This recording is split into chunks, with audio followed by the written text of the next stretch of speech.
अचल सद्गुरु प्रभु महाराज को जय। गुरु ब्रह्मा गुरुर्विष्णु गुरुर्देवो महेश्वरः गुरुर्साक्षात् परब्रह्म तस्मै श्री गुरवे नमः। అమ్మ ఈ శ్లోకానికి అర్థం అందరికీ మనందరికీ గురువుగారు చెప్పారు తెలుసు కదా, కానీ స్వానుభవంతో గురువుని బ్రహ్మ విష్ణు మహేశ్వరులాగా ఎలా పూజించాలి, ఎలా ఆరాధించాలి అనేది సీతమ్మ గారు ప్రత్యక్షంగా చూపించారు.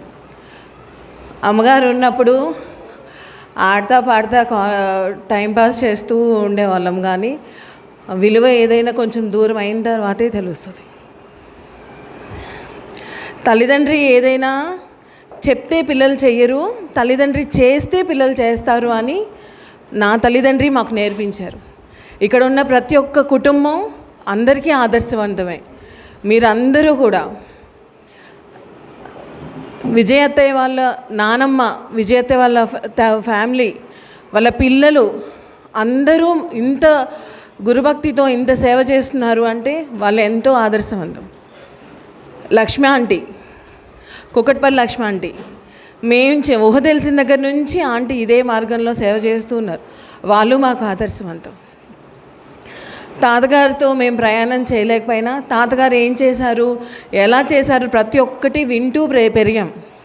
తాతగారిని ఎలా సేవించాలి, గురువుని ఎలా సేవించాలి, గురు బిడ్డల్ని ఎలా సేవించాలి అనేది సీతమ్మ గారు అణువు ప్రతి క్షణం నేర్పిస్తూనే ఉన్నారు. అక్కడ వంటగదిలో ఏదన్నా గబగబా హడావుడిగా పనిచేస్తూ అమ్మమ్మ ఎప్పుడు నిదానం అని అరుస్తూ ఉండేవారు నన్ను. నేను పరుగులు పెడుతూ ఉండేదాన్ని. ఏదన్నా పడేస్తే అది నా గురువు సొమ్మమ్మ, దాన్ని నేలపాలు చేయకు, అది జాగ్రత్త చేసి గురువుగారికి అందచేయాలి.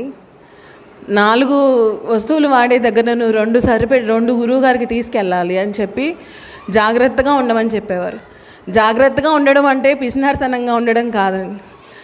గురువుగారికి సేవ చేసుకునేటప్పుడు ఎంత జాగ్రత్తగా ఉండాలి అనేది నేర్పించారు. నాన్న 25 సంవత్సరాలు మాకు ఊహ తెలిసిన తర్వాత మందిరానికి ఎంత సేవ చేస్తూ ప్రతి నెల ఎలా గురు సేవ చేసుకున్నారో మేము కళ్ళారా చూసాం.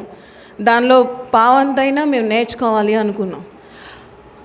అమ్మ ఆరోగ్యం బాగున్నా బాగాలేకపోయినా ప్రతి నిమిషం ఇంట్లో ఒక్క అరగంట నుంచొని స్టవ్ దగ్గర ఏదైనా పని చేస్తూ ఉంటే చెమట్లు కారిపోతున్నాయి, కాళ్ళు నొప్పి వచ్చేస్తుంది. అయినా సరే నీకు కాళ్ళు నొప్పి వస్తుంది, నువ్వు మందిరం దగ్గరికి వద్దులే రెస్ట్ తీసుకో అంటామేమో అని భయానికి 4 గంటల నుంచొని పనిచేస్తుంది ఇంట్లో ఇప్పుడు. ఎందుకంటే సేవ దూరం కాకూడదు. ఈ విషయం చెప్పచ్చో లేదో నాకు తెలియదు, కానీ చెప్పాలనిపించింది. గురుసేవ ఎలా చేయాలి అని అమ్మ దగ్గర నేర్చుకున్నాం. ప్రతి ఒక్కరూ ఆదర్శవంతం. అమ్మ చిన్న కాలు నొప్పి తగిలితే, జ్వరం వస్తే, తలనొప్పి వస్తే ఇంట్లో కూర్చుండిపోతాం. ఉప్పల్ పద్మ ఆంటీకి జరిగిన యాక్సిడెంట్ అనేది మామూలుది కాదు. వేరే వాళ్ళైతే అసలు ఇల్లు కదలరు. ఎంత నొప్పిని ఓర్చుకుంటూ అంత దూరం నుంచి వస్తున్నారు అంటే ఆంటీ దగ్గర ఎంతో నేర్చుకోవాలి. మందిరానికి రాలేకపోయామంటే తలనొప్పిగా ఉంది, కొంచెం ఒంట్లో బాగాలేదులే, నొప్పిగా ఉందని మేమే చెప్తాం సాకులు ఈజీగా. కానీ అది కరెక్ట్ కాదు అని ఆంటీ వాళ్ళ దగ్గర మీరు నేర్చుకోవాలి. ఇక సీతమ్మ గారు, తాతగారు మనందరినీ నాయనగారికి అప్పచెప్పినందుకు నాయనగారు మనందరినీ పోషిస్తూ ప్రతి క్షణం తోడు నీడుగా నిలబడి మనల్ని నడిపిస్తున్నారు. ఒక విషయం నాయనగారు పర్మిషన్ లేకుండా చెప్తున్నాను. నాయనగారికి రూపాయి ఇచ్చి, అంటే దక్షిణగా రూపాయి ఇచ్చి మందిరానికి ₹10 మీరు ఇంట్లోకి ₹10 ఖర్చు పెట్టండి నాయన అంటే, లేదమ్మా ఇంట్లోకి 20 పైసలే 25 పైసలే ఉంచుతాను, 75 పైసలు మందిరానికి ఖర్చు పెడతాను అన్నారు. ఎంతసేపు అయినా అదే మాట అంటున్నారు. కాదు నాయన, నా గురువుని పోషించుకోవడం కూడా నా బాధ్యత కదా, మీరు ₹10 ఇంట్లోకి ఖర్చు పెట్టాల్సిందే, ₹10 మందిరానికి వాడాల్సిందే అని వేడుకుంటే ఒప్పుకున్నారు. ఎవరమ్మా అలా ఒప్పుకునేది? ఇంట్లో ఎంతో ఇబ్బందిగా ఉన్నా కానీ ఇంట్లోకి 25 పైసలే ఉంచుతాను, నేను 75 పైసలు మందిరంలోనే మందిరానికి వినియోగిస్తాను అన్నారు. నగురోరధికం అండి. నా గురువు కంటే గొప్పవారు ఈ ప్రపంచంలో లేరు. కృష్ణయ్య గారి అండ నీడ దొరికినందుకు ఎంతో అదృష్టవంతంగా భావిస్తున్నాను. ఈ జన్మని సార్థకం చేసుకోవడానికి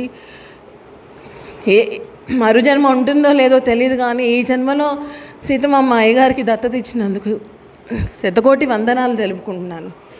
తాతగారికి, సీతమ్మ గారికి, కృష్ణయ్య గారికి జై గురు. కృష్ణయ్య గారి కుటుంబం అందరూ అయ్యగారికి ఎంతో తోడ్పడుతూ హెల్ప్ చేస్తూ అయ్యగారికి చాలా అండగా నీడగా ఉన్నారు. పిల్లలు కూడా ప్రతి క్షణం ఆ చిన్న బుక్ విషయమే అది వాళ్ళ పని కాదు, కానీ 1,00,000 ఫోటోలు గ్రేడింగ్ చేసి అన్ని ఫోటోలు తీసి ఇవ్వాల్సిన పనే ఉందమ్మా. అందరికీ జై గురు. మరిన్ని ఆధ్యాత్మిక రహస్యాల కోసం అచల బోధ, ఆత్మబోధ, భగవద్గీత, అలాగే పండుగల్లో దాగిన అర్థాలు, అంతరార్థాల కోసం మరియు యోగము, ధ్యానము మొదలైన అనేక ఆధ్యాత్మిక తెలుగు ప్రవచనాల కోసం క్రింద ఉన్నటువంటి రెడ్ కలర్ సబ్స్క్రైబ్ బటన్ను క్లిక్ చేయండి. అలాగే ప్రక్కనే ఉన్నటువంటి గంట సింబల్ను నొక్కండి. అలాగే ఈ వీడియో మీకు నచ్చినట్లయితే లైక్ చేయండి మరియు షేర్ చేయండి. జై గురు.